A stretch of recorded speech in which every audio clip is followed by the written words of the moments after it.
परीक्षा है, तैयारियों की अगर बात करें तो किस तरीके की आपकी तैयारी रही है, कितना वक्त देते थे आप पढ़ाई में, कौन सा सब्जेक्ट आपने चूज किया? सब्जेक्ट मैंने अपना बैकग्राउंड मैंने अपना ग्रेजुएशन हिस्ट्री से किया था, तो मैंने हिस्ट्री एज एन ऑप्शनल लिया था।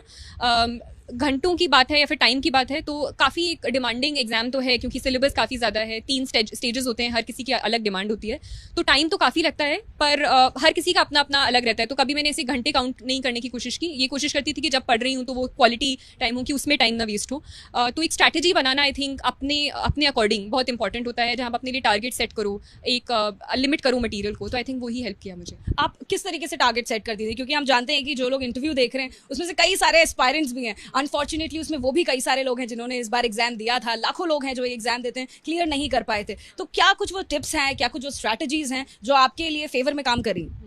आई थिंक क्योंकि मटेरियल बहुत ज़्यादा अवेलेबल है इस समय मार्केट में यूपीएससी का, तो मटेरियल को चूज़ करना सबसे ज़्यादा इंपॉर्टेंट हो जाता है।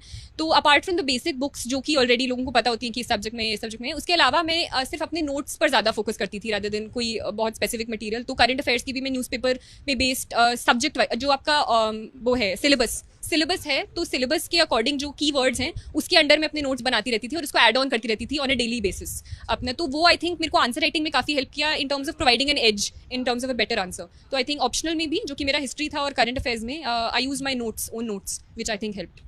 श्रुति, आपका कौन सा अटेम्प्ट था? ये मेरा सेकंड अटेम्प्ट था। पहले अटेम्प्ट में आप कहाँ तक पहुंचे थे और वो कौन सी गलतियां थी इस बार आपने गौर किया और इस बार वो गलतियां दोबारा नहीं होने दी?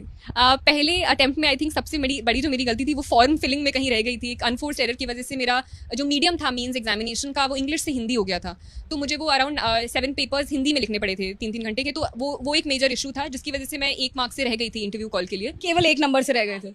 गई थी। तो इसलिए मुझे लगा कि आई थिंक अगर मैं इंग्लिश में करूंगी इस बार और थोड़ा अच्छे से करूंगी तो उम्मीद है कि एक अच्छी रैंक इस बार आ पाए। इंटरव्यू आपका कैसा गया था?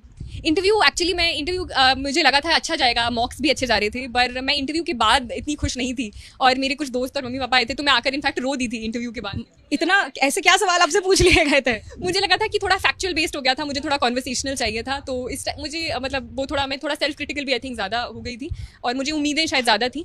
पर ये तो बाद में पता चलेगा कि कितने मार्क्स आए इंटरव्यू में, पर मैं इंटरव्यू के बाद थोड़ी मैं एप्रीहेंसिव थी कि शायद वो थोड़ा पुल डाउन। एक आध अगर सवाल आप बता दें हमें, क्या पूछे गए थे इंटरव्यू में?